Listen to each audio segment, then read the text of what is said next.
Good evening, everyone. My name is Andrew Fracknoy.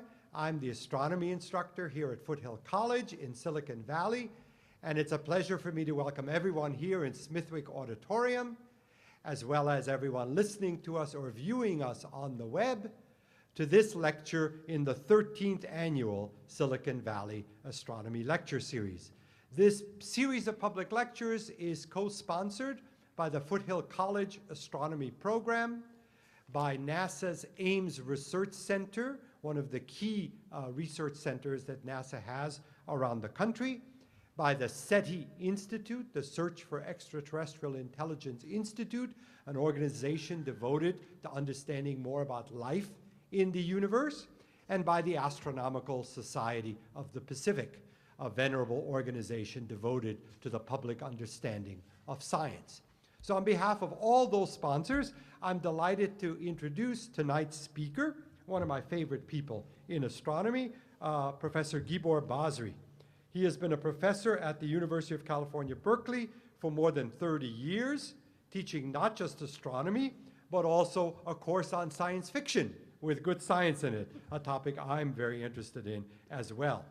He is known worldwide as one of the discoverers of brown dwarfs, which are the special topic of tonight's discussion, and an expert on low-mass stars and stars that are too small to succeed. And that's going to be his topic tonight.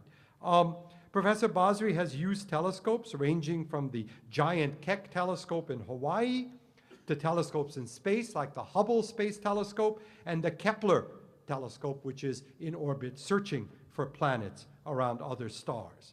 In addition to his work in science, he has long made the promotion of science in underrepresented communities a mission in his life and career, and he is now the Vice Chancellor for Equity and Inclusion at the University of California at Berkeley.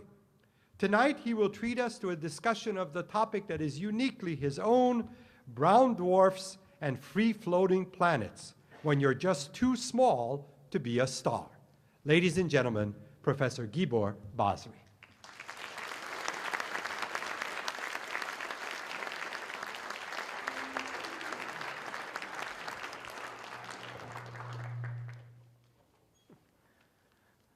Thank you so much, Andy.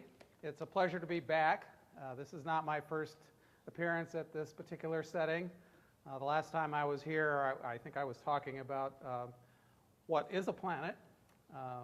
Mike Brown was a student in our department before he killed Pluto, and he and I actually disagree about Pluto, but we wrote an article together about what the definition of planet should be, so we're friends.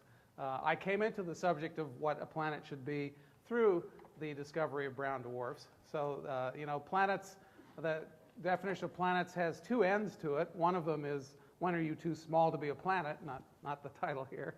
And that's where the Pluto controversy came in. But the other end of it is, when are you too large to be a planet, or too massive to be a planet? And that was how I got into this topic.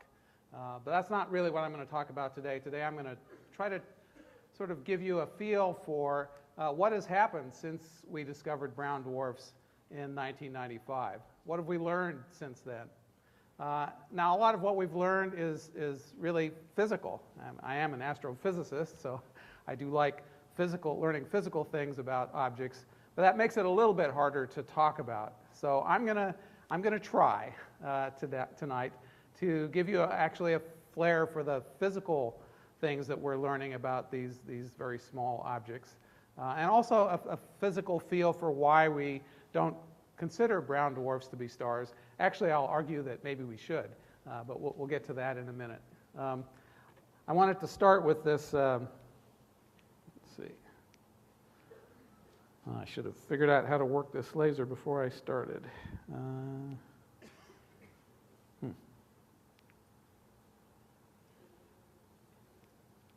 Well, maybe someone will come up and figure it out for me. In the meantime, in case you can't read the caption on this cartoon, which appeared in a New Yorker not too long after we discovered brown dwarfs, it says, face it, in this town, either you're a star or you're just another brown dwarf. And so the question is, why do we distinguish between these two? So let me start with my my kind of physical exposition here. And what we want to talk about right now is what holds these things up. So why are stars the size that they are and the brightness that they are? What is it that actually fixes that? It turns out that the size of the star and the luminosity of the star depend on how massive the star is. And so why is that? And I think the important thing that I want to talk about right now is the question of what holds it up. So what holds up a star is really heat, or thermal pressure more particularly. So the star has to be hot enough to cause the atoms in its whole body to move hard enough to bounce against each other to create pressure, and that pressure counteracts gravity. And basically what determines how big a star is and how bright it is when things come into balance. So in the center of the star you have nuclear fusion going on. The more you squeeze the center, the more easy it is to have fusion and the brighter it might get. And so if you squeeze it too much, it gets too bright and the star gets too hot and it starts expanding out. And then if you let that expand out too much, it sort of cools off too much, and then it doesn't have enough energy being generated and it comes back. So stars find some kind of equilibrium based on that. So that's how stars work. Brown dwarfs don't work quite that way, and that's why people have talked about them as not really being stars. So there's another way to support an object like this, objects of this mass. And brown dwarfs lie in the mass between sort of about 13 times the mass of Jupiter and about 75 times the mass of Jupiter, which is about 7.5% the mass of our sun. So these are small compared to our sun, less than 10% the mass of the sun, but they're kind of big compared to Jupiter, so well over 10 times the mass of Jupiter. It turns out there's another weird kind of pressure support you can get. So electrons are what are called fermions, which you don't need to know what that means. What it means is, though, they don't really like each other that much. And in particular, electrons don't like to be too close to each other, and they don't like to be in the same state either. And so as you start jamming electrons together in the center of an object like this, they start trying to get away from each other, basically, and that creates a pressure. And it's a pressure called free electron degeneracy. I don't want to talk about why it's called degenerate. It's not a moral statement. But at any rate, it's a little bit like you have a cup of electrons, and they don't want to be in the bottom of the cup. And so as you add electrons, they go up the sides. And if you try to push on it, they resist. They don't want to all get crammed to the bottom of the cup. So that's the source of pressure that a brown dwarf has. That kind of pressure doesn't actually depend on how hot it is. That just depends on how much you've squeezed it. So what happens in stars is they're hot enough that the electrons manage to stay away from each other well enough that they don't get into this state. But in brown dwarfs, the object gets too dense in the center before it gets hot enough, and the electrons then hold it up that way, and it doesn't have to generate heat. And so this is why brown dwarfs have a sort of a different character than stars. For most of their lives, they're under no obligation to generate any heat, so they can cool off, and what holds them up is free electron degeneracy. Just to sort of complete the picture, planets, or people for that matter, are really actually also supported by electron degeneracy of a sort. You all probably are familiar with this metaphor for an atom, I should say, where you have the electrons running in orbits around the nucleus. What determines chemistry is that also those electrons don't all want to be in the ground state either. They're subject to those same rules.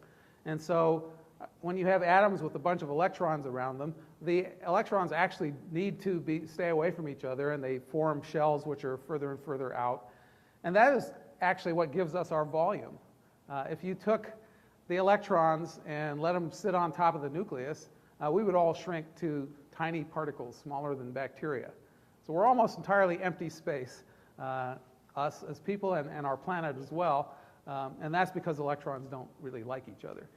But in the case of normal objects like we're familiar with, the electrons are bound to nuclei, whereas in a brown dwarf, they're actually freely floating around.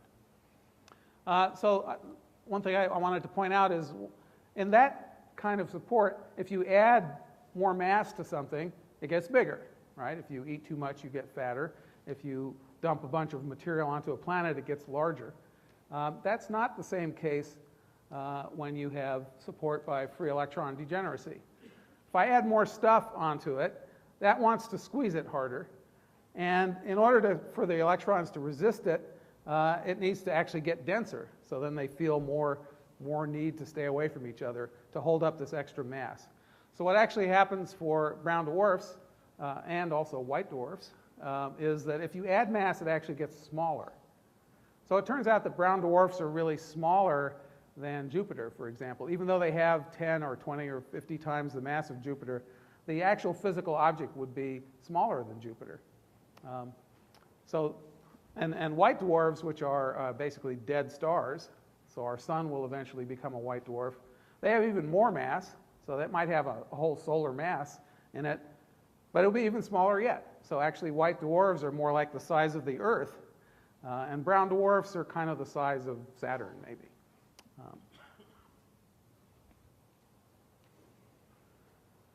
Okay, the other thing I want to talk about as a basic characteristic of brown dwarfs is what happens on the inside of them. It turns out, so what this graph shows, and you know, I'm going to show you various graphs.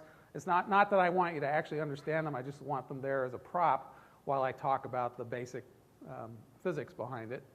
So this graph shows on the vertical axis temperature, and on the horizontal axis is actually age, the age of the object. And it's a logarithmic scale, so here is 10 million years where it says -2. This is 100 million years, and 0 there is a billion years. So this is actually an evolution of the temperature in the middle of the object as a function of time for objects of different masses. So what you can see is for stars, which are the blue lines on top, the central temperature, that is how hot it is in the middle of the star, grows with time, and the scale there is in millions of degrees. Up to 3, 4, 5, 6, 7 million degrees in the center of the star, and eventually levels off. Why does it level off? Well, because of what we were talking about before. The star finds the right equilibrium. It generates just enough energy for its size and its luminosity. Everything's happy, and it stays there. And that is really what we mean when we talk about stars. We mean an object which is able to find an equilibrium in which it generates all the energy it needs in the middle of it, in the nuclear burning core, and finds a stable equilibrium and just kind of sits there for some amount of time. Okay? I have a line there labeled hydrogen burning limit. So stars are mostly made of hydrogen, and burning here means sort of thermonuclear fusion. So once you cross that line going up, you are like a hydrogen bomb in the middle. Actually the sun is like 100 million hydrogen bombs going off all the time, but it has a lot of mass to support, so you need a lot of energy. And so once you get above that line, you have thermonuclear fusion of hydrogen. You may notice that the brown dwarfs, which are, it's kind of hard to see the colors here, but it's the middle set of lines. A few of them, the highest mass brown dwarfs, get over that limit briefly, but they don't stabilize like stars do. They start going back down. Why do they start going back down? Because their cores find enough pressure from electron degeneracy. They don't need that fusion, and so it actually starts going back out again. So that is how people define the difference between stars and brown dwarfs. Okay? And then below there's a line called deuterium burning limit. So it turns out in the Big Bang, the universe was made of hydrogen to begin with, because hydrogen is really just protons. And then there were a few nuclear reactions in the first few minutes of the universe. Some protons were put together, some of them turned into neutrons and were put together, and they made what we call heavy hydrogen. So that's not just a proton, but it's a proton and a neutron. There's a little bit of that, kind of 100,000th as much as there is regular hydrogen. There's this deuterium out there. Also on the Earth. You may have heard of heavy water reactors, for example. Those use deuterium. The deuterium burning limit is much lower in temperature than the hydrogen burning limit because you have a neutron available. I'm not going to get into the physics of that. Let's just say it's lower. So you notice all the brown dwarfs are above the deuterium burning limit. That's the sense in which I might say they're really actually stars too. They just burn heavy hydrogen, except there's not very much of it. And then they run out of that. And the ones which don't get above the hydrogen burning limit just turn over. And even the ones which do also turn over. But you could think of the brown dwarfs as being momentarily stars. And by momentary here, I mean a few million years. The first few million years of a brown dwarf's life, it is actually burning heavy hydrogen. It's shining partly because of that. And then that kind of goes out. And after that, it fades. What's not shown on here is the fate of stars like our sun. They eventually also run out of fuel. And as I said, form a white dwarf, and it begins to fade too. So stars also have this fading part of their life. It's just that it takes place off this graph. So it takes place for most stars in longer, stars like the sun and lower in mass, for longer than the current age of the universe. So it's not shown on here. So you can quibble a little bit about whether brown dwarfs are not stars or whether they're just stars that only do the first nuclear burning phase. But most people want to call them not stars. I'm happy to go with that because then I get credit for having discovered a new kind of astronomical object, the substellar domain. Okay, this is basically what I said. So this shows, instead of the central temperature of the objects, it shows how bright they are, their luminosity. Again, as a function of time, the same time scale on here. And you notice the stars, everybody starts as bright as it's going to get. That's because at the beginning of their life, they're not actually living on nuclear burning. They're living on gravitational contraction. Just the fact of the star squeezing together releases gravitational potential energy. That's actually a better energy source than nuclear fusion, it turns out. And they're actually brighter at the beginning. But when they contract to their equilibrium size, then of course they stop contracting, and that energy source goes away at that point. So everybody is moving to fainter luminosity with time, but you notice the stars over there on the right, the blue lines, they find a stable luminosity. It's powered by hydrogen fusion, and then they live for a length of time which depends on their mass.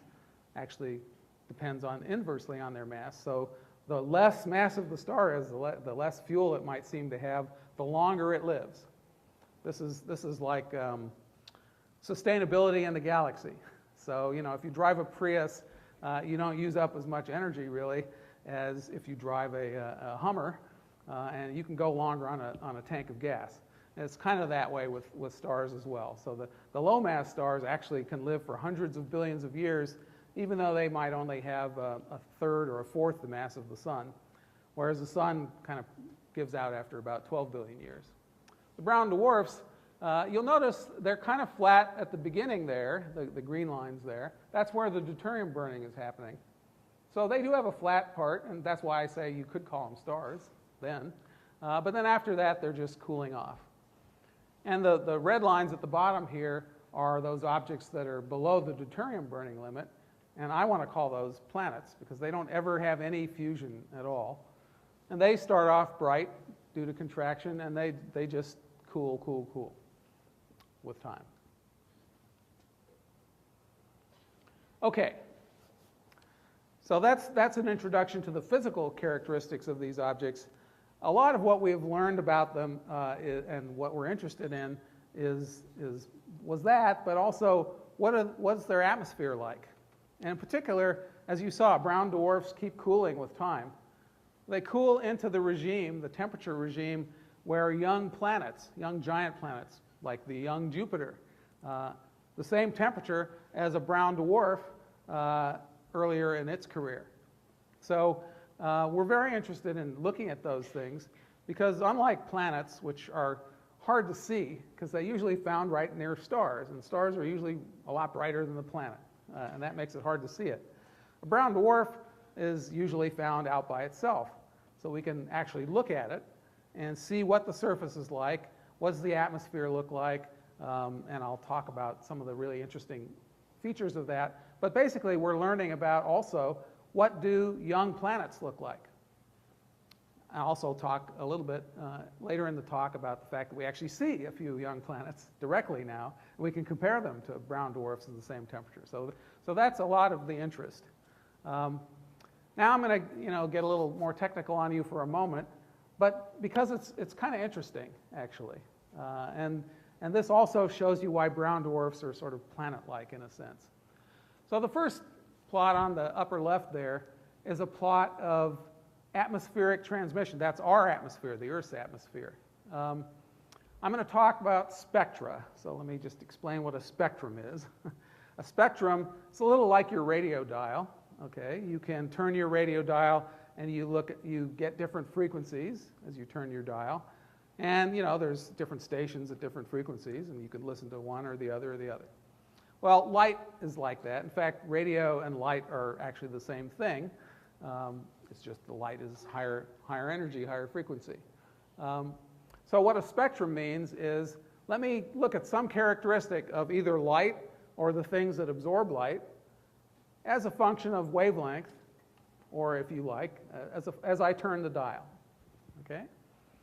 So the top panel there, let's see if I can use my cursor.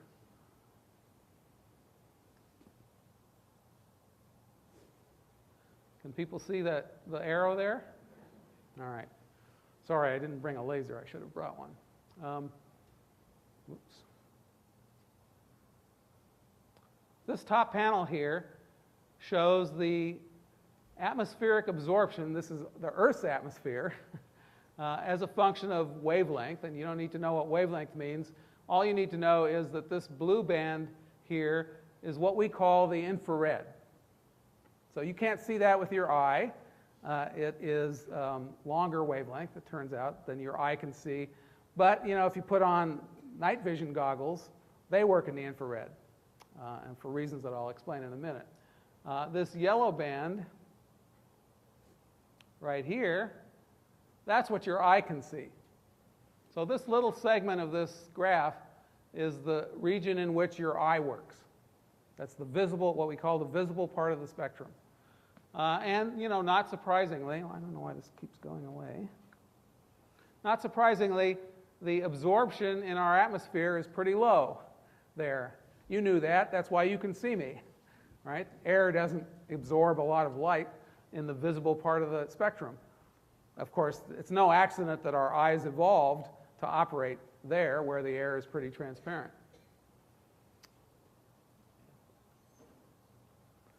So, in the infrared, you'll notice something kind of funny looking here. There are a bunch of peaks of absorption. What does that mean? That means if I try to look at this wavelength here, the air looks really thick, opaque. It's like a dense fog. You can't see very far in it. But if I change wavelengths a little bit, if I get off of this band here and get into here, oh, now it's very transparent. I can see really well. Why is it that way? Well, this actually also has to do with climate change and the greenhouse effect and so on. If you look at the next panel down, this one, notice what it says here. You probably can't read it. It says water vapor. Water vapor.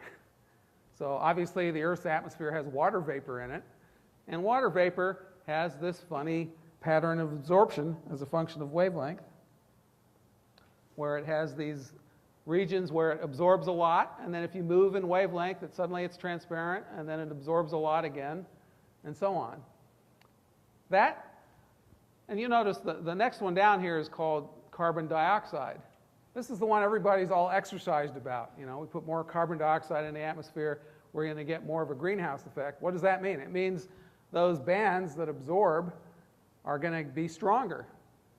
Well, you can see that if we didn't already have water in our atmosphere, water would be much more of a concern of ours. That's a pretty major greenhouse gas there. That has lots of big, huge blocks that block infrared light, block heat, and would make our planet quite a bit hotter. In fact, it does make our planet quite a bit hotter. Carbon dioxide doesn't look that bad by comparison, but the answer is we already have the water vapor, and so now we're adding carbon dioxide. The Earth would be frozen if you didn't have that greenhouse effect from water vapor. So we're actually too far away from the sun to have liquid water on our surface if you didn't have a greenhouse effect. The Earth would be quite frozen. It would have stayed frozen its entire life. So the greenhouse effect due to water is already taken into account. That's what makes this planet comfortable. And then it's carbon dioxide that we're worrying about now. Well, what's my point? Why do I care about that with respect to brown dwarfs? Well, brown dwarfs are cooler than stars. So if you look at the bottom here, these are the amount of power now, the amount of power that a star produces as a function of wavelength again, for stars of different temperatures. So this yellow one is meant to represent our sun. You notice the power is pretty strong right here at the visible, okay? Again, not exactly an accident.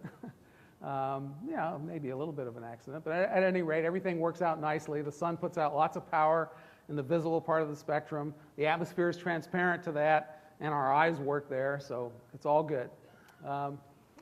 As I go to cooler objects, this is 1,000 degrees, this is 600 degrees, 300 degrees.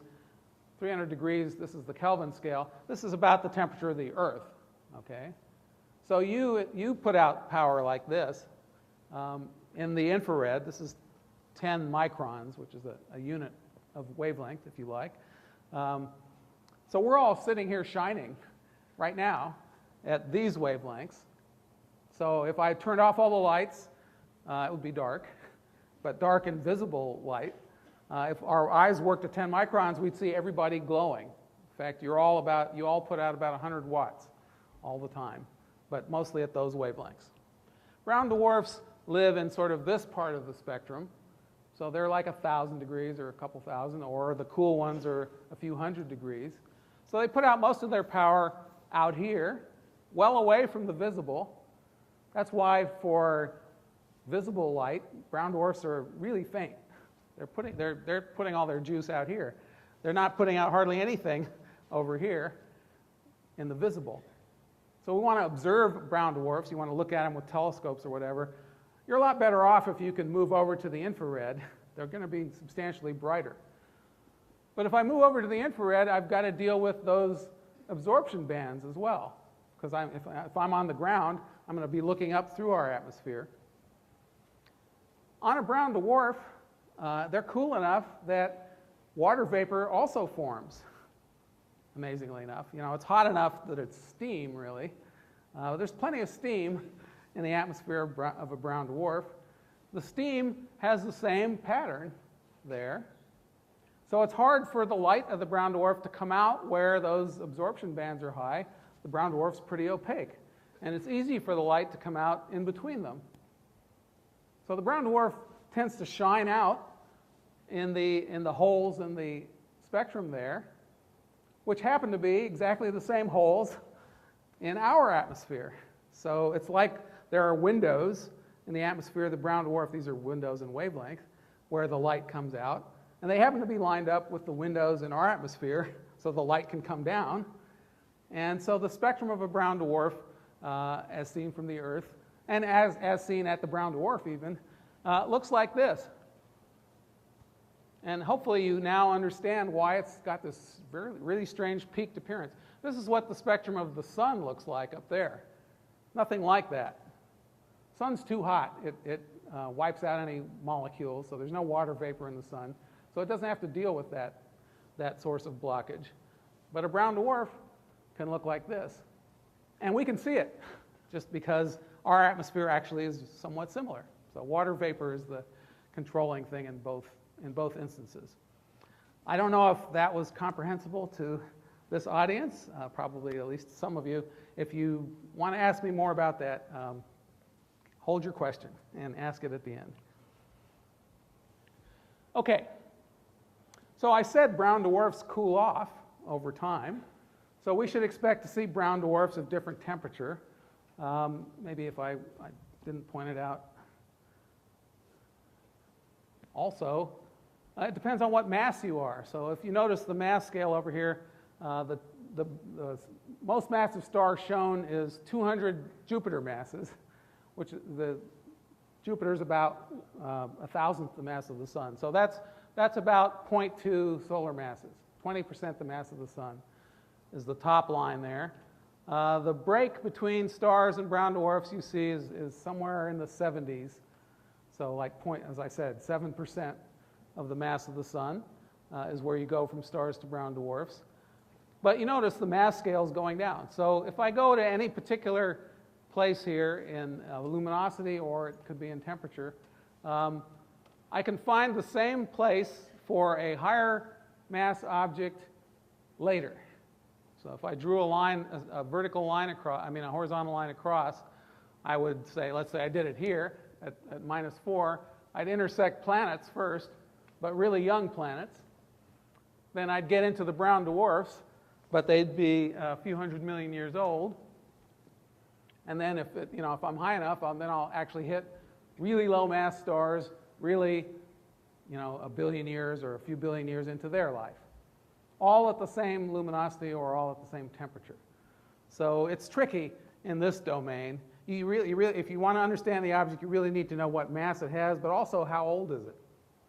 That's something that doesn't really hold for stars, but it definitely holds in the substellar domain. So this is it's a source of confusion even for astronomers.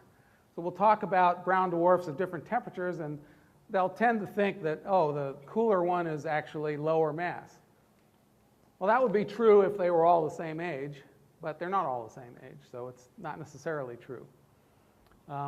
Anyway, we've been talking about spectra, so let me just mention that astronomers like to classify stars by their spectra, and we call those classifications spectral types.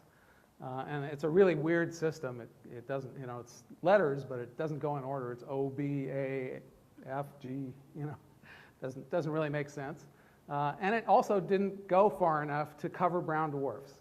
So, nobody knew brown dwarfs, and the coolest star is only so cool. And so the spectral sequence ended at M. And one of the exciting things, and that sequence was put together in the early 20th century. And then nothing happened, really, until 1995 or so. Actually, it was 96, I guess. And in fact, my group was the first to formally propose that we need another spectral class, and the next spectral class would be L, right next to M, but for no particular reason. And so we have L dwarfs, which are the next tranche down in temperature from the M stars. And then it didn't take long at all, another year or two before people started to find even cooler brown dwarfs whose spectra look different enough that we say, all right, okay, we'll have another spectral type, T. So then you have the T dwarfs. And it was hypothesized there needs to be one more after that because of the molecules that are in these objects. So it turns out that, I show this here a little bit, an M dwarf, if you look in the visible part of the spectrum, the features you see, so you see these little cliffs in the spectrum, and they're labeled with really weird molecules. So this is vanadium oxide. That's a pretty strange one. There's not a lot of vanadium in a star, but it turns out that vanadium oxide creates one of those absorption features that I was talking about with water earlier, and actually influences the spectrum. This is titanium oxide. So M stars, the M spectral class, is actually characterized by that. It has bizarre molecules with heavy metals. Heavy metal oxides is what actually sets the shape of the spectrum. These are L dwarfs here. You see, that doesn't really look anything like that. We get this huge feature here, and an even huger one out here, which is so absorptive that it's really hard to see any light in it, but we know it's there. That one is actually one you're familiar with. So you go outside and look at the street lamps, the yellow ones, those are sodium lamps. Sodium, it turns out, in the L dwarfs, it is the alkaline atoms that create the spectrum. This feature here is not sodium, but potassium. And these next big things are cesium and rubidium. So those of you who know your periodic table will recognize that it's the alkali elements which are creating the spectrum of an L-dwarf. Now, why is that? Well, it's really cool. It turns out there are a couple of things that go on. These heavy metal oxides actually start glomming together and making heavy metal oxide grains. So it's actually getting dusty in the atmosphere of the brown dwarf. And so then they don't absorb the light the same way, and they kind of disappear from the spectrum. They're still there, but now they're dusty grains. And they kind of created just a haze. And the thing that does shape the spectrum is now the alkali metals, which have very low excitations. These are very cool objects, so these are the things that show up. And then in the T-dwarfs, it gets to be that very peaky thing that I showed you earlier. So now it's basically water and methane and those kinds of things that set the spectrum in the T-dwarfs. And people said, if we get to the last spectral class, we're going to start getting ammonia clouds. Those are like what Jupiter has, because we're going to be down so cool that we're starting really into even solar system planet temperatures. So one of the big things that's happened since we discovered brown dwarfs is we've done a lot of study like this, and we've seen what these atmospheres look like. And we've characterized them, as I show on the right there, down in temperature. And what temperature are they? So the L-dwarfs, you can see, occupy from about 2200 Kelvin down to about 1500 Kelvin. And then there's what's called the LT transition, which is a little weird. Objects sort of are all the same temperature, and yet they look different. And I'll explain why in a second. And then below that is these T-dwarfs, whose spectra are dominated by water and methane. Water and methane are, of course, in Jupiter's atmosphere as well. So what's going on? Well, especially at the LT transition, what's actually going on is clouds. Clouds are forming. We've got these dusty metals in the atmosphere. They form clouds, and then some of these other molecules start forming clouds. Now, obviously, this picture is not a picture of a brown dwarf. But it's actually an artist's rendition of Jupiter. But they're pretty related, actually, brown dwarfs and Jupiter. So we have these really strange clouds. These are clouds not made of water droplets or even methane droplets or anything like that. They're made of droplets of heavy metal oxides. And they'll rain sometimes, and you might get iron droplets raining out. So it's hot. It's hot compared to the Earth. It's a couple thousand degrees, but it's really cold for stars. So stars don't do this. Stars don't have clouds on them, but brown dwarfs do have clouds on them, and we can see the effects of that. And the LT transition is actually a place where the cloudiness is changing, which makes the spectrum look different without changing the temperature very much. And so people do I'm not going to explain these models except to show that this is kind of looking at the color of the object, one spectral band relative to another. If you do it right, you can see things get kind of organized. So the M stars are up here in this color plot. Then here are the L dwarfs. And then the T dwarfs head off over this way. These blue points are the T dwarfs. But theory didn't really expect them to do this.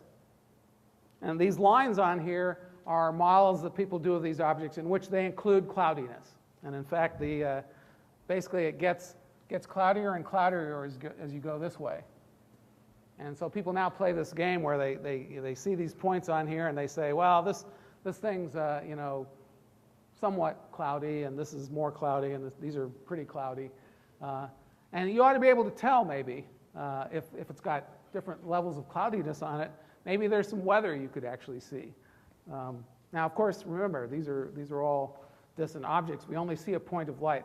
So we always have to analyze them through these slightly indirect methods. But this isn't very indirect, actually. So here, on this top plot, is the brightness of a particular brown dwarf near the LT transition over time. And it's labeled from 0 to 1. That's essentially the longitude. So from 0 to 1 is a complete turn of the object. And it says below it, you can't read it, it says P equals 7.7 days. I'm sorry, 7.7 hours, excuse me, 7.7 hours. So you may or may not know that our giant planets are pretty rapid rotators. Jupiter spins in about 10 hours. Saturn, Uranus, Neptune, they're all in the sort of 7 to 11, 12-hour spin period range. That means their day lasts for 10 hours or 7 hours or whatever. So another commonality between brown dwarfs and giant planets is brown dwarfs have a tendency to be spinning that fast as well. Their spin periods are measured in hours.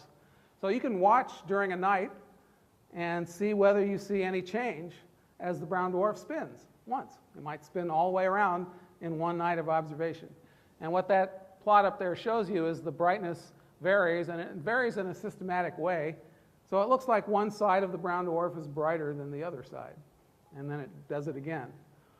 This picture on the right here is an infrared picture of Jupiter, and it shows you what's probably happening, why we're seeing this kind of observation.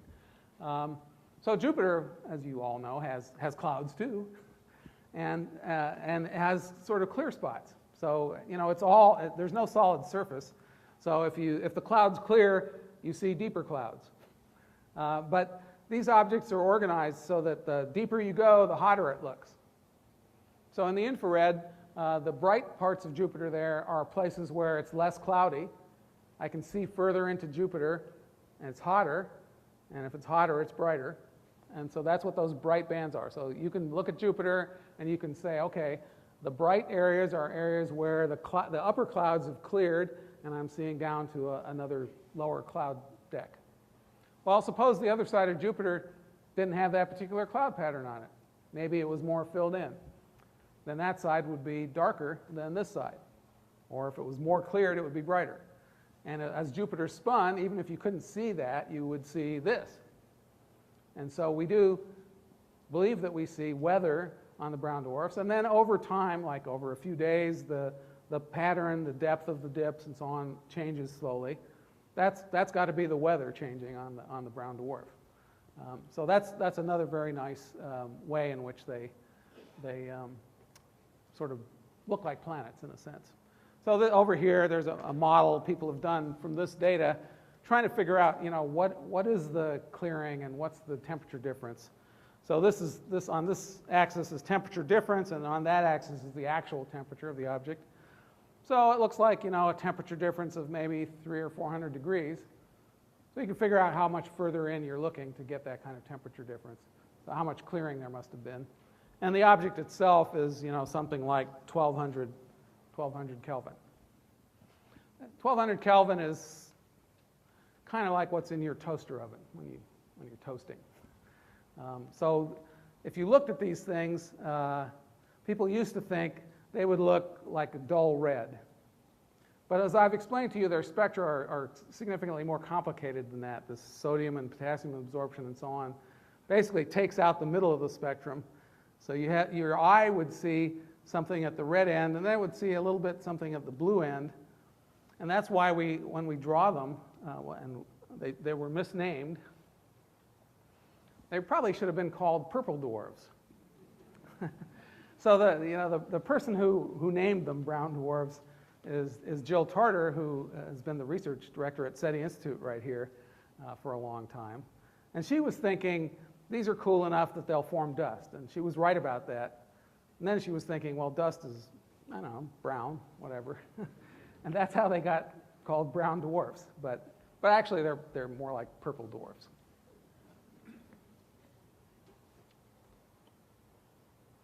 Okay, so let me tell you a little bit other kinds of things about the brown dwarfs.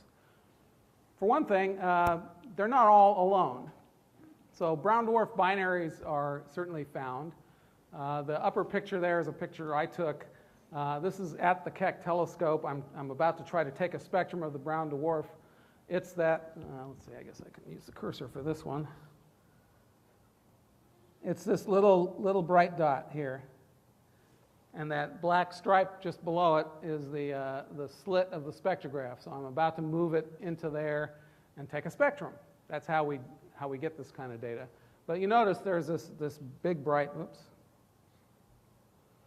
there's this big bright thing above it. That's an M star, so that's a low mass star. It's probably a third the mass of the sun. You see how much brighter it looks than the brown dwarf. And it's only probably 1,000th as bright as our sun is.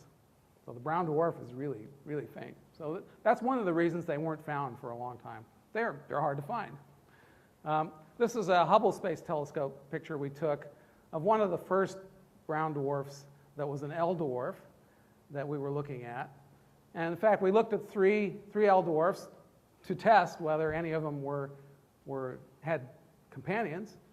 And 2 of them showed up with companions. And it turns out the third one had a companion too. It was hiding behind, so they were 2 lined up for even Hubble to resolve them. But a few years later, it moved enough that you began to see both of them also. So that's not that uncommon, but it's not as common as with stars. So what we have learned is that there is something like 20% of the time, if you're looking at a brown dwarf, you're probably looking at 2 brown dwarfs. That's more like closer to 50% for stars like the sun. Okay? And the other thing we've learned, and this has been learned mostly from our searches for planets around stars, especially the wobble technique in which you're actually just looking for the planet to be tugging on the star and you're just trying to measure the motion of the star. Well, if it was a brown dwarf there, it would pull a lot harder, right? And, if it's a 1 Jupiter mass planet, that's not nearly as effective as a 20 Jupiter mass brown dwarf. So those techniques would have uncovered any brown dwarfs that were orbiting solar type stars, even at a much greater distance than the planets they found. And for the most part, we don't find those. So this is the so-called brown dwarf desert.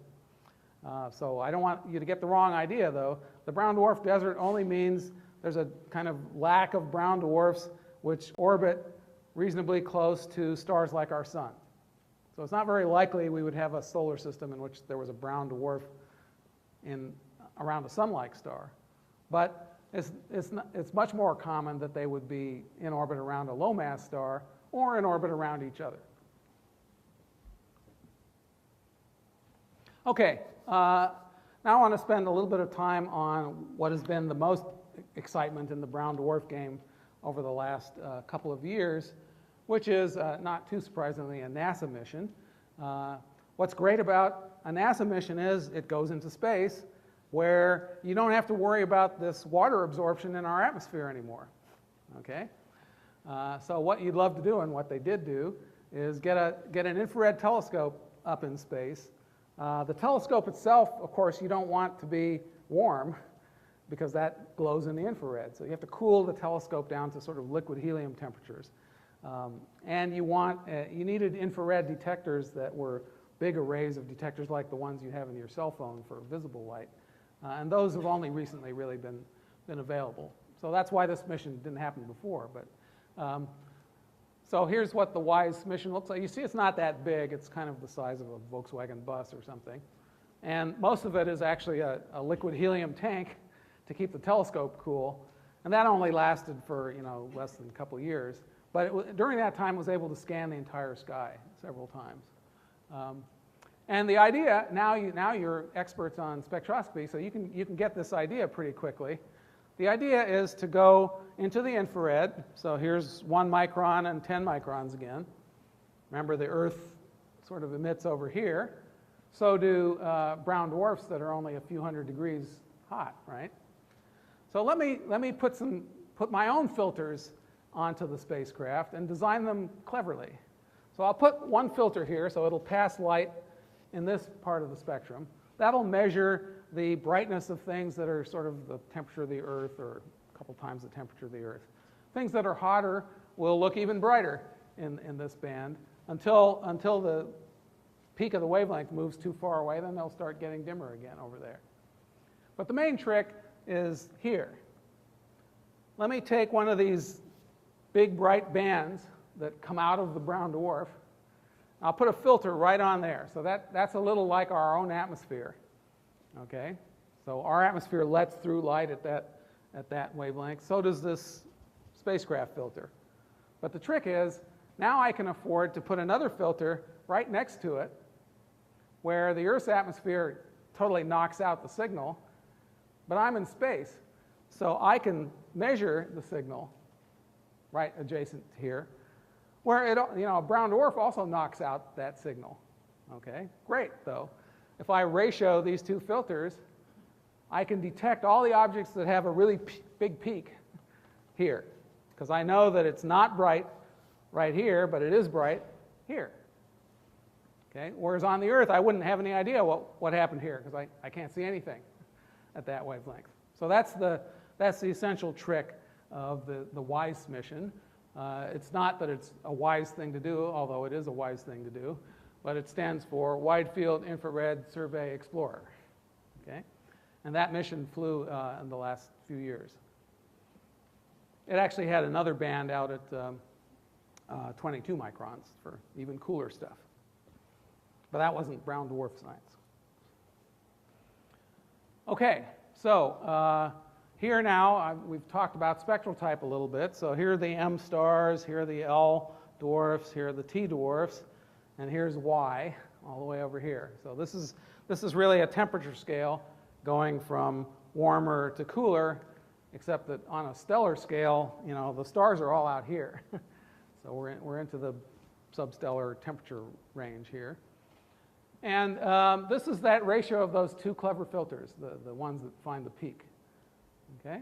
And so this is what you find. You measure that ratio, and that ratio changes as a function of spectral type. And these are all the black ones are all the brown dwarfs that Weiss found. The purple ones are ones that had been found earlier. So you can see WISE is sensitive to these really cool things that we really were having a lot of trouble finding before. And the other thing is WISE is an all-sky survey, so you're going to find everything that's at least bright enough for it to see that has these really strange colors and pick out especially the really cool down to the Y spectral range. And so this is how you do it. These are false color little postage stamps out of the all sky picture, right? And you just adjust the colors so that when the filters have the ratio that you want, it looks green. And when they don't, it looks blue or white or red or whatever. And so you see a green dot at the beginning, at the middle of each of these postage stamps. Those are all Y dwarfs. So it's not quite that simple, but of course you can think of it. If I adjust the WISE data properly and produce an image of the sky, I just have to find all the green dots. That's the basic idea. Now, then you can go back and study those objects with other instruments. So, for example, this is a detailed spectrum of a Y dwarf and a really cool T dwarf. The difference isn't that big. So the Y dwarf is the green and the T dwarf is the red. You notice the red is taller than the green there, but a little less tall over here. That's the kind of subtle stuff that astrophysicists make their business on. And then you can go to models and say, well, why did that ratio change? And you'll notice that there's some labels here. So this is methane. So we know there's a methane absorption there and a methane absorption here and a water absorption that's kind of there also. So you'll notice the brown dwarf doesn't get much light out in that part of the spectrum. And then it starts to transmit again, but then there's another methane band here.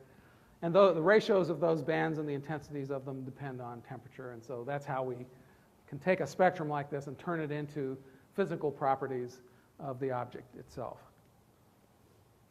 At any rate, the first Y dwarfs were then discovered by WISE. So here's, here are a couple of record setters. This is the coldest known brown dwarf. This is a picture with the mighty Keck, okay, in the infrared, so that you try to make it bright. The red circle, you may not be able to see it, the red circle around a little tiny black dot, that's the white dwarf. The other objects, the black, it's a negative, so the black things are other objects in there. So it's incredibly faint, even with Keck, even in the infrared. And you probably never would have found it if Weiss hadn't located it. But this thing is pretty cold, okay? This has a temperature, and so we have to model the spectrum. So this red line here is a model spectrum. This thing is way too faint to actually take a spectrum like that. All we get the brightness of it at a few colors here, and then try to see which one sort of fits the model best. So the black dots are the actual measurements at those wavelengths, and the other two colors are what you would turn the model into. So it's a bit of a tricky business still, and people aren't super confident what the temperature is, but it's something like 350 Kelvin. Well, what's the temperature of the Earth? In Kelvin, the temperature of the Earth is 270 Kelvin. So this thing is not a whole lot hotter than the Earth is. But it's a free-floating object. And now, getting back to the beginning of the lecture, is it a planet or is it a brown dwarf? Well, that depends on how old it is, which we don't know. Okay, so if it's young enough, it's a planet. And if it's too old, it's a brown dwarf. But either way, it's really cool, really cold. And they actually have measured the parallax of it already. So the parallax is basically the motion, the apparent motion of that object in the sky caused by the orbit of the Earth going around the sun. So it's 11 parsecs away, which is like 35 light years away, something like that.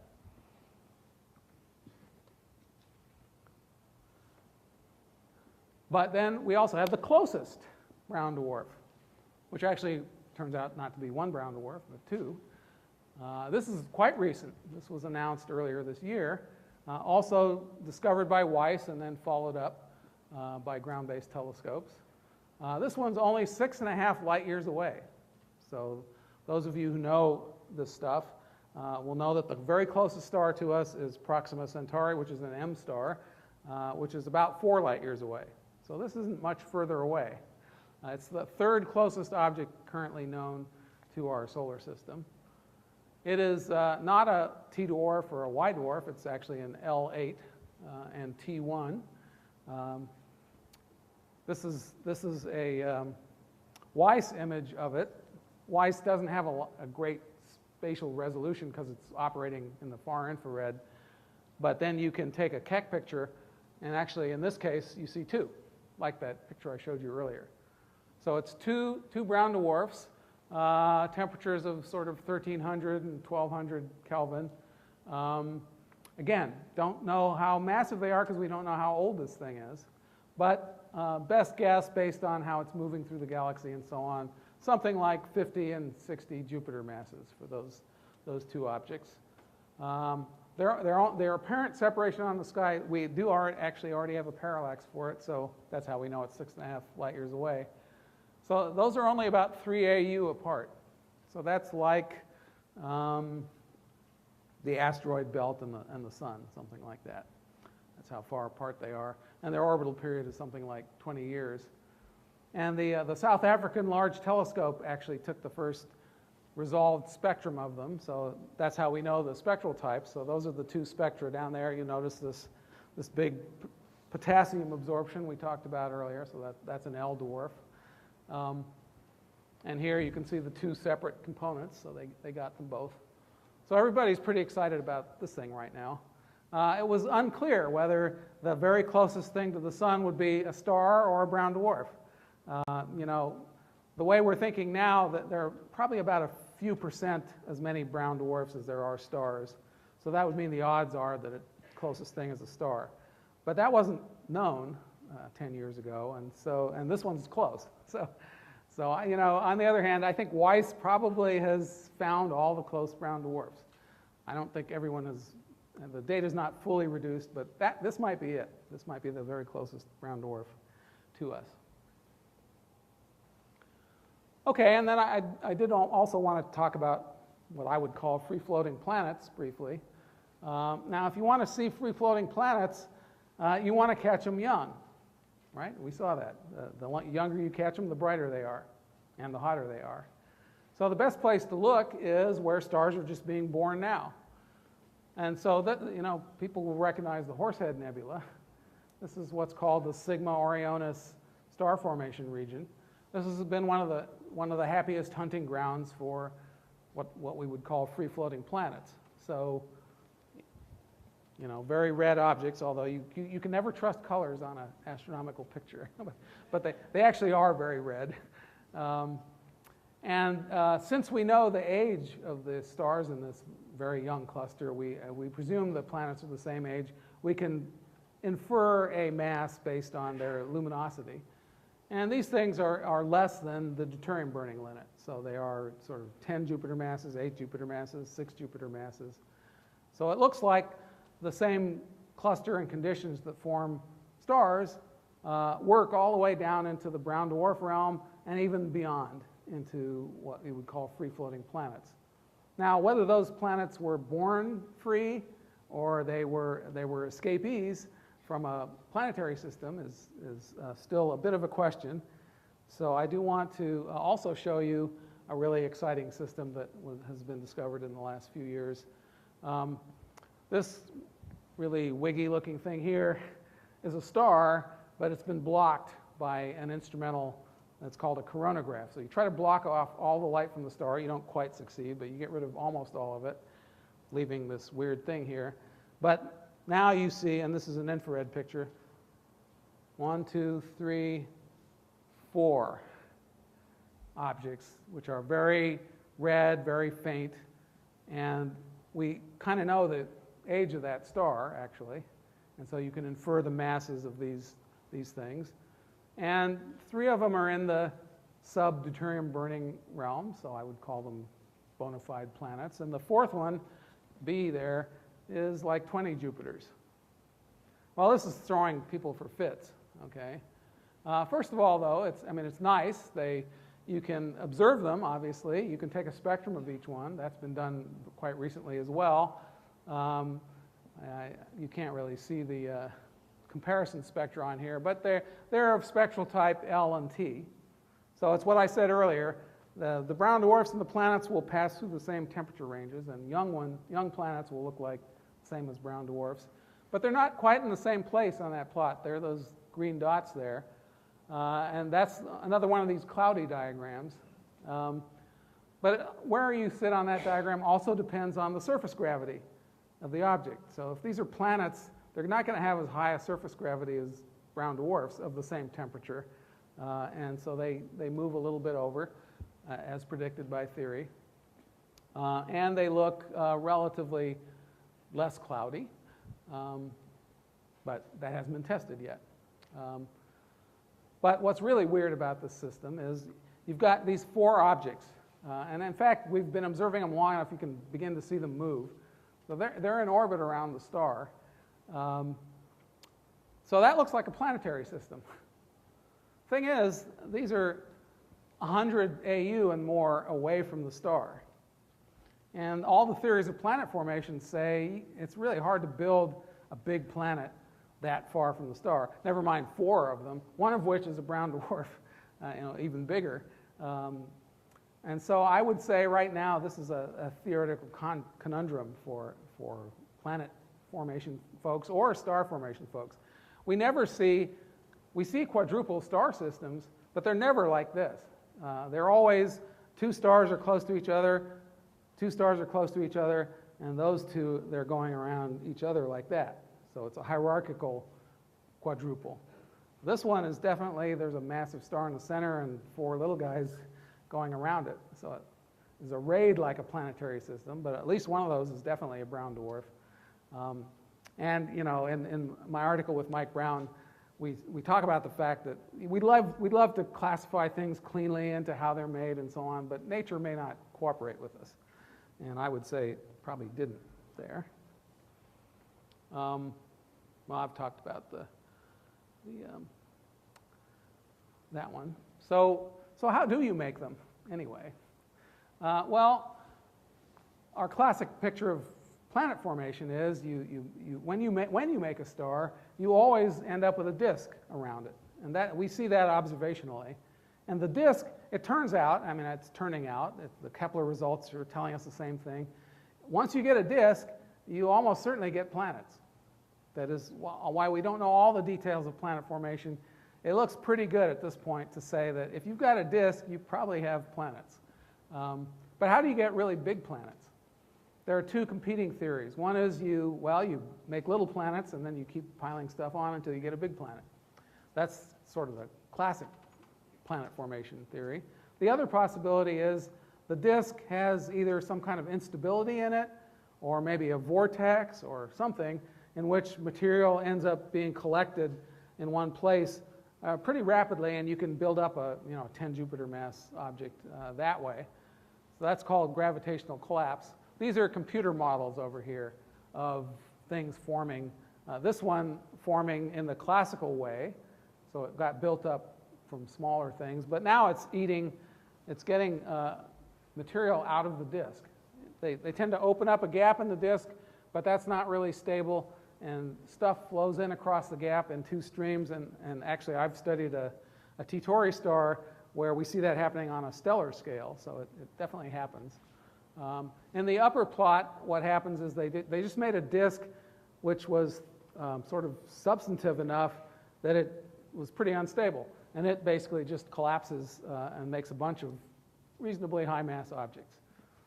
But astrophysicists are not settled on these models. People argue vociferously about whether that upper model has unrealistic conditions or not, or they did the computer simulation right. So that's kind of where we are at the moment. Meanwhile, nature is giving us the truth that we have to test against. The general population of brown dwarfs probably forms the same way as stars, and this is a computer simulation again of a interstellar cloud with turbulence in it that's dense enough that it goes gravitationally unstable in places where the turbulence just happens to pile enough stuff up.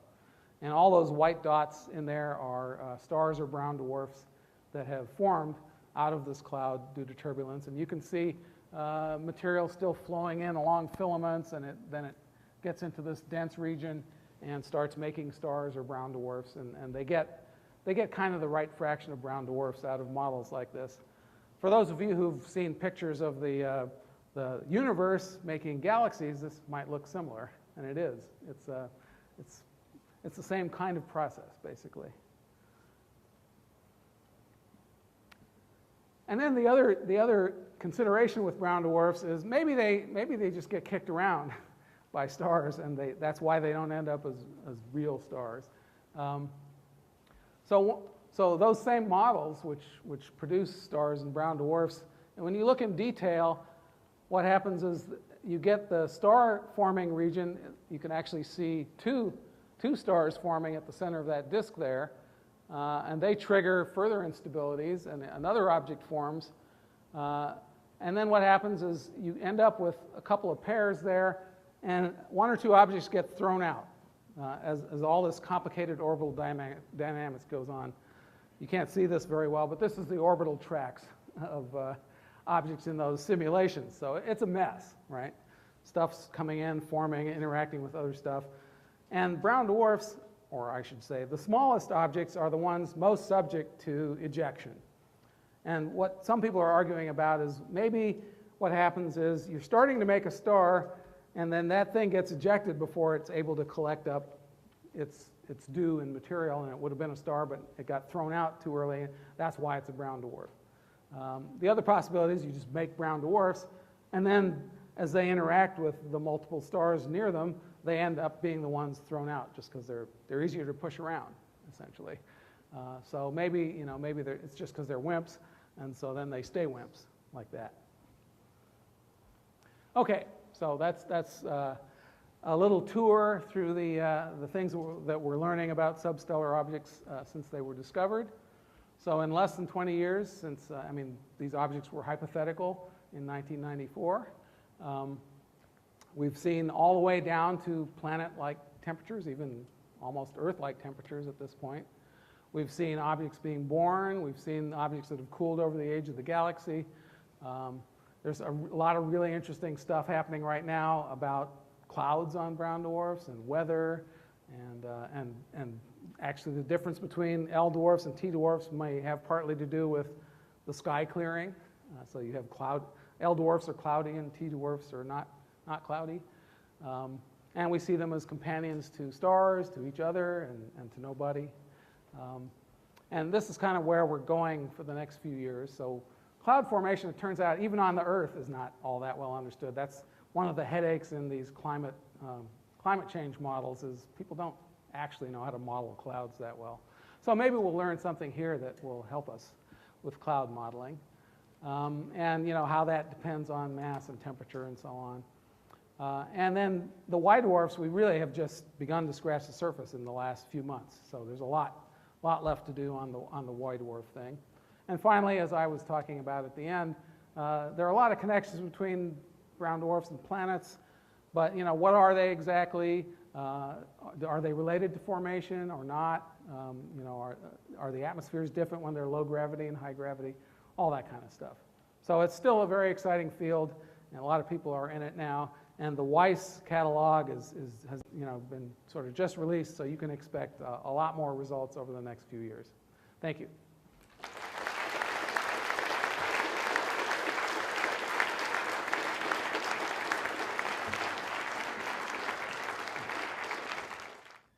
Yes, you mentioned the mass and the size of the brown dwarfs. And from that, I can understand that the gravity at the surface would be quite high, not maybe like the black hole, but quite high. So I would assume that anything that falls on the surface is flattened immediately and the surface is smooth. And moreover, all those clouds should just fall immediately and be flattened. And there shouldn't be any clouds, in fact. So I don't understand. Okay. Thank you for that. The question was, the surface gravity must be pretty high on brown dwarfs because they're so dense and condensed. And that's true. Surface gravity is very high. I guess what I neglected to make clear is, like giant planets, they aren't solid at all. There is no solid surface. It's just a gaseous body. And the clouds form at different layers like they do on Jupiter. Remember, Jupiter has no surface either. It's just clouds all the way down until it's not really clouds anymore. It's just a dense, hotter and hotter plasma. So same with brown dwarfs, except they're hotter than Jupiter. So clouds form where clouds form. I mean, the only ones we can see are the ones far out enough for us to see them. But there's stuff going on below so that there's an optical surface below which you can't see, but that's not a physical surface. So I think that takes care of your questions about things getting flattened. So on the left. You talked about some pretty heavy elements, vanadium and things like that, and there isn't a lot of fusion going on in these brown dwarfs. So where did that come from? And if a brown dwarf didn't start with any of that stuff, what would it be like? Yeah, well, so where it came from is the interstellar medium, and where that came from was supernova explosions. So the vanadium, titanium, and so on were products of a prior supernova explosion, which was then floating in the interstellar medium and got incorporated into the brown dwarf. If it seems weird to you, I should point out that if you look at the spectrum of our sun, almost all the spectral lines you see are due to iron. And yet the sun is not made of iron. It's just that these heavy elements have a lot of spectral features which show up, and so they dominate the spectrum, and yet they're a tiny constituent of the body itself. So like the sun, the brown dwarf is almost entirely hydrogen, but the spectrum is, a different matter. And then you ask, well, what if the brown dwarf didn't have them? And people do that because presumably when brown dwarfs were being formed right at the time when stars were first being formed, there hadn't been time enough to pollute the interstellar medium with all these heavy elements. In that case, what happens is you don't have all these atmospheric blockers that I talked about. So you see deeper in, basically. So the object ends up looking smaller and hotter, and the spectrum is much simpler. But it's still the same object, basically. But it would have a hotter spectrum that was simpler. Yeah? My question is related to that. in the model you had where they're forming in a star-forming cloud, I would expect the same elements to be in that cloud. Right.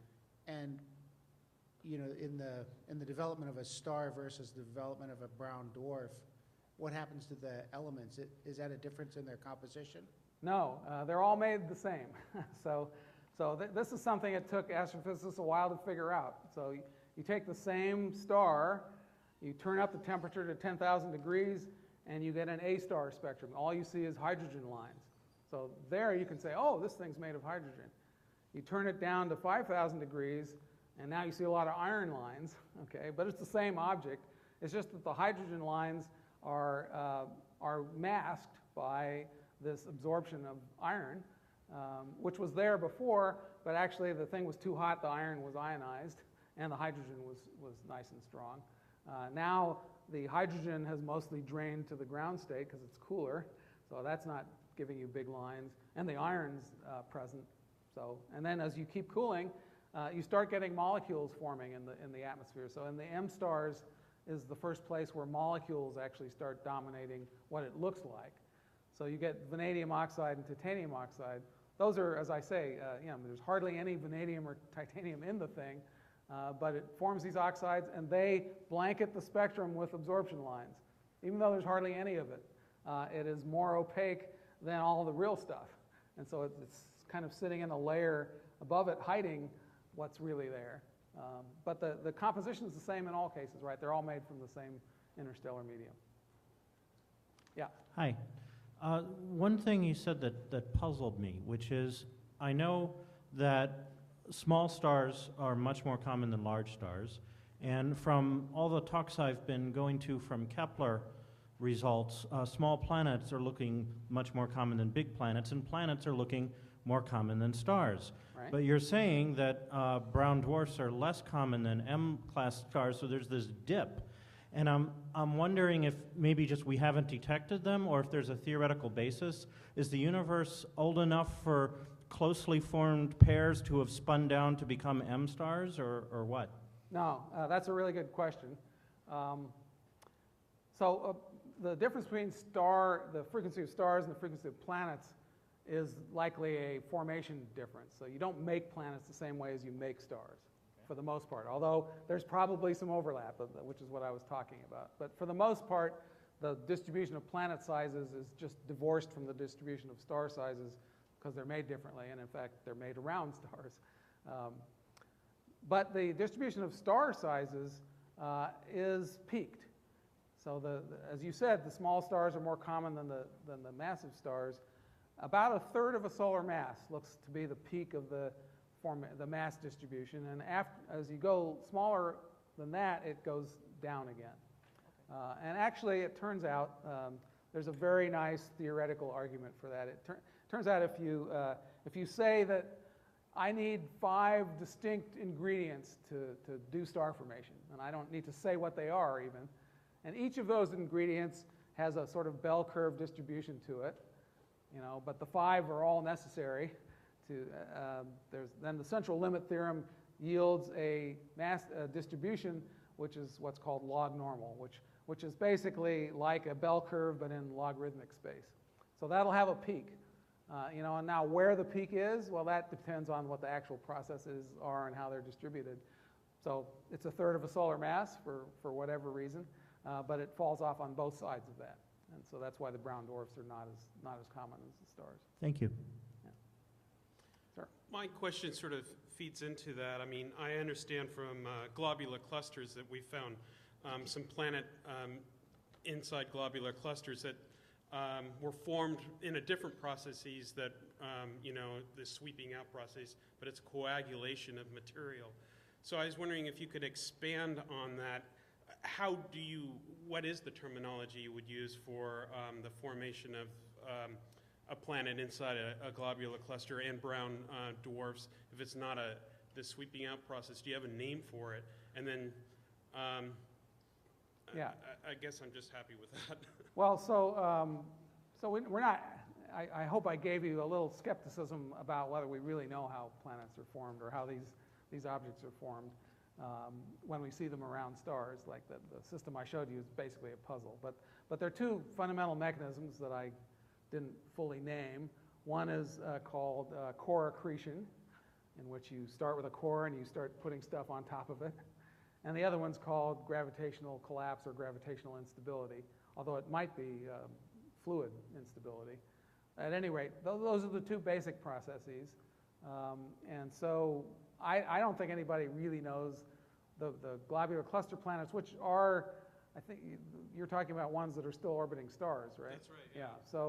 So the difference between globular clusters and today's star formation mechanism or places is there are a lot less heavy elements in globular clusters. They were formed much earlier in our galactic history. So it's possible that the gravitational collapse mechanism was favored at that time, and maybe you mostly got bigger planets if you got them at all. Whereas now it's easy to make lots of small things and then try to collect them together because you have more heavy elements to work with. But we don't know that. Every time planet formation folks have predicted something, the observations have contradicted them, basically. And so I'm not a theorist, but I don't trust. I think it's great, to make predictions, and then the observers can go see if it's right. And then the theorists always adjust the theory to match that, but then something else comes up. So that's kind of where we are with formation theory. Thank you. Yeah. You mentioned that there are dwarfs that are approaching Earth-like temperatures, and we know that there are likely to be planets that also have Earth-like temperatures. But the planet is going to be close to the sun and will have a lot of higher energy wavelengths hitting it than presumably would occur in the dwarf.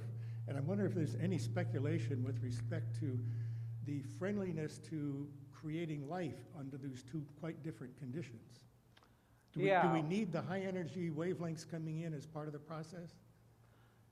I hadn't actually thought about life on brown dwarfs, but as Andy knows, I'm a really open thinker, so I'll have to think about it. But of course, the brown dwarf's temperature has cooled to that point, and it's still generating all that heat internally. The Earth's temperature is coming from the sun, basically. Right. So that's fundamentally different. And of course, Agreed. the brown dwarf has no solid surface, whereas the Earth does. So there's been a lot of speculation about whether Jupiter, for example, might have life on it. We know that Jupiter, as you go in, the surface of Jupiter, the outer layer is pretty cold because it's 5 AU from the sun. But as you go in, you reach a layer where it's exactly room temperature and there's plenty of water vapor, and we see a lot of organic molecules floating around, and people have certainly speculated whether you can form life if you don't have any solid surface anywhere. In other words, the problem is that that these things are convecting. So, you're at this really lovely conditions, but then, a downdraft pulls you into super high pressure and temperature. So even the cool ones are not, no solid surface? Yeah, no brown dwarf has a solid surface. Okay. That's an difference. absolute statement I Big can difference. make. No solid surfaces. Okay, thanks. Right. Yeah. So I guess with my mental model that temperature says you're at a temperature where this is a gas, and you get cooler and it goes to liquid. As we're talking about these gases, no surface and just gas, sort of, do they eventually cool to the point that they do start to go through phase transitions and collapse, or does it stay to be clouds of gas all the way home? And then I have I guess a second question is I'm thinking about the right side of that spectral temperature graph you were showing. If something is the temperature of a planet and maybe larger than we traditionally think of a planet, are we saying it's a brown dwarf because it once was a brown dwarf, or because it's that big? Or I'm using a physical definition for brown dwarf, which just is an object which is massive enough to have deuterium burning, but not so massive that it can have stable hydrogen burning. So that just sets a mass. So if it's under 13 Jupiter masses, I'm going to call it something other than the brown dwarf. And if it's over 75 Jupiter masses, it's going to be a star. So that's the definition I'm using. In terms of liquids, yes, as things cool, the most refractory things condense first, and that's what's happening in the M dwarf to L dwarf transition, so the titanium droplets and the iron droplets and so on, they're becoming liquid, but not a pool, just droplets, basically, making clouds. And then as you get cooler, other molecules form, and then they form droplets and so on. By the time you get down to the coolest brown dwarf, you've got ammonium clouds and water clouds and, you know, stuff we're more familiar with. If you keep cooling, the lowest mass brown dwarf is 13 Jupiter masses. The age of the galaxy is 10 billion years. So there is a limit to the coolest possible brown dwarf, and that wouldn't be a lot cooler than the one that we found, basically. So that's kind of where, that's as cold as you could have gotten right now. But if you keep waiting for another 50 billion years, then it'll be, you know, as cold as Jupiter maybe. But Jupiter is still doesn't have oceans, or, you know, it's still clouds and stuff. Planets like Uranus and Neptune probably have, you know, a significant fraction of the planetary radius is occupied by something you might want to call an ocean. It's you know, a lot of water, but it's under such high pressures that it's not clear you really would want to call that a liquid exactly. So we don't have good words for, you know, the interior of Jupiter is metallic hydrogen. Is it solid, liquid, you know? We don't, our words that we use don't really apply to states of matter, like in the interiors of these things. Yeah. As I understand it, that the brown dwarfs are super compacted, gravitationally collapsed, degenerate matter. Yeah. So at least in the inside. Yeah. Well, it's hard to see this as a potential planet, since planets are not made of collapsed matter. I'm just asking you whether you think that there's an object which at the end of its stellar life does not collapse into super dense bodies and remain normal matter, such as we know here on Earth. No. We know what happens to stars at the end of their lives. So stars which are less massive than about sort of 8 times the mass of our sun end up as white dwarfs.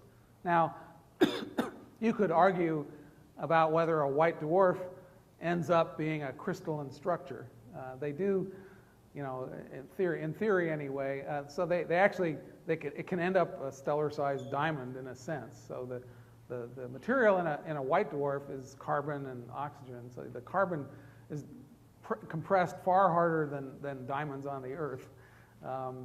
And that could have a solid surface at some point. Neutron stars, which is what you get sort of between 8 solar masses and some number like 20 or something like that. People they talk about the crystalline structure of a neutron star or the crystalline surface. And these star quakes that we see on neutron stars do imply that the surface cracks, basically, as the neutron star contracts. So you could call those solid surfaces, although the gravity is, you know, 10 to the 8 times higher than on the Earth. So the gentleman who asked about things getting flattened would have a really good point if he was talking about white dwarfs or neutron stars. You put anything there, it'll get flattened out into a monomolecular layer. And then above 20 solar masses or so, you get a black hole, which doesn't have a solid surface. And that's what you get. So it's either white dwarfs, neutron stars, or black holes. Those are the stellar products. And brown dwarfs are really like white dwarfs, but they're much lower in mass, which means they're bigger, and they're not going to crystallize nearly as quickly. So you wouldn't have any in the current universe, and you probably have to wait, you know, 1 trillion years before we want to talk about it. Last question. Yeah. I have a question about the electron degeneracy.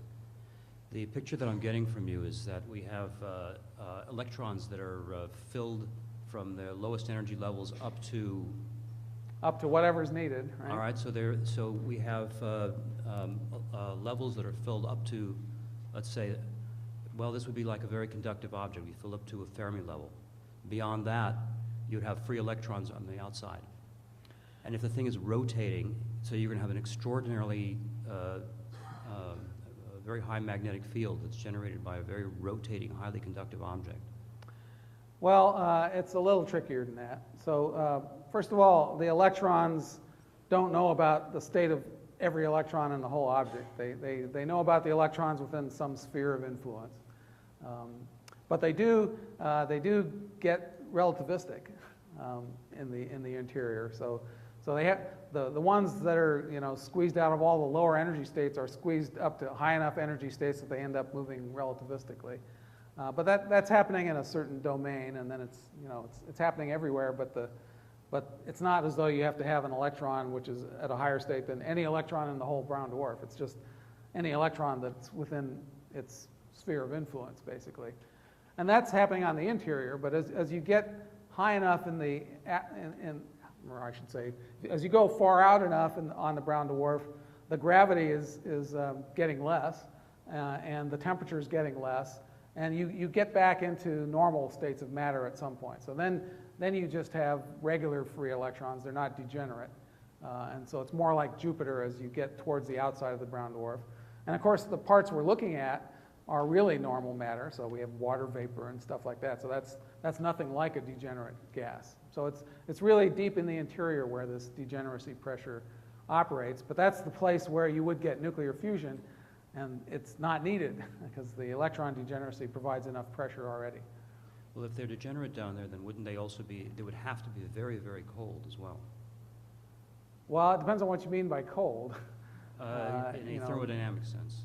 Sorry? In a thermodynamic sense. They're not moving. They're moving. No, they have to move. As I said, they move at the high energy ones move at relativistic speeds. Electrons won't sit still in that situation. Just the ground state electron, even that won't sit still. But the ones that are higher energy in part means they're going to be moving faster. But they're forced to move faster, not because I add heat, but just because there's so many damn electrons around them. It's the quantum effect of having a lot of fermions in a small space that makes them move so fast. It's a strange effect. It's not something that normal life has anything to do with, but we know it happens. So it's pretty weird, but that's what makes them work, and that's why they're called substellar objects, because stars' interiors are not like that. They're thermal. Thank you. All right, and let's thank Dr. Basri.